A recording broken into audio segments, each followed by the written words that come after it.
বিশ্ব তামাক মুক্ত দিবস উপলক্ষে সচেতনতা সেমিনারের আয়োজন করা হয় এসএসকেএম হাসপাতালে। শুক্রবার এসএসকেএম এর ডিপার্টমেন্ট অফ কমিউনিটি মেডিসিন বিভাগের উদ্যোগে এই সেমিনারের আয়োজন করা হয়। এদিনে সেমিনারে উপস্থিত ছিলেন এসএসকেএম এর ডিরেক্টর মণিময় বন্দ্যোপাধ্যায় সহ একাধিক বিভাগের বিশিষ্ট চিকিৎসকরা। কমিউনিটি মেডিসিন বিভাগের প্রধান ডক্টর সঞ্জয় সাহা বলেন, এই বিভাগের উদ্যোগে তামাক বর্জনের বিশেষ কর্মসূচি নেওয়া হয়েছে। বাচ্চাদের কি করে টোবাকো ইন্ডাস্ট্রি মানে থাবা বসাচ্ছে, বাচ্চাদের কিভাবে প্রলুব্ধ করছে, হ্যাঁ, কারণ বাই দিস টাইম মানে এরা মাল্টিন্যাশনাল টোবাকো কোম্পানিগুলো জেনে গেছে যে বয়স্করা অনেকটা সচেতন হচ্ছে এবং বয়স্করা দুদিন পরে মারা যাবে। তাদের যে বিশাল লেভেলের যে টোবাকো ইন্ডাস্ট্রি সেটাকে সাস্টেন করতে গেলে ক্যাচ দেম ইয়াং, বাচ্চাবেলায় তাদেরকে ধরছে।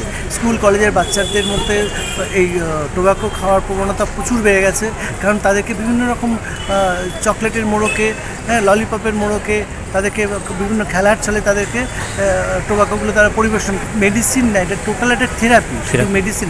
এটা হচ্ছে যে ফার্মাকোথেরাপি আছে, আর তার সঙ্গে আছে যে কাউন্সেলিং আছে। কাউন্সেলিংয়েরও যথেষ্ট মানে ক্ষমতা এটাকে ছাড়ানোর জন্য। হ্যাঁ, যে কোনো এটা তো অ্যাডিকশন বেসিক্যালি মাথাতে হয় না, হ্যাঁ, মাথার যে কোনো অসুখের মধ্যে মেন জিনিস হচ্ছে যে কাউন্সেলিং, তার সঙ্গে ফার্মাকোথেরাপি মানে ওষুধ, দুটোরই সমন্বয়ে কিন্তু আমরা এই টোবাকো ফ্রি আমরা করতে পারবো। তার সঙ্গে মানুষের সচেতনতা লাগবে, গভর্নমেন্টের সচেতনতা ছাড়া কিন্তু আমরা করতে পারবো না। একদিকে গভর্নমেন্ট বলছে তোমরা এটা করো না, অন্যদিকে গভর্নমেন্ট এইগুলোকে থেকে প্রচুর রেভিনিউ আদায় করছে এবং তাদেরকে কিছু বলছে না, এই স্পন্সরশিপগুলো করছে। আমাদের যারা সেলিব্রিটি তারা প্রতি 2 মিনিট ছাড়া ছাড়া টিভিতে অ্যাড দিয়ে যাচ্ছে। শেখ কুতুবুদ্দিনের রিপোর্ট, পুবের কলম ডিজিটাল।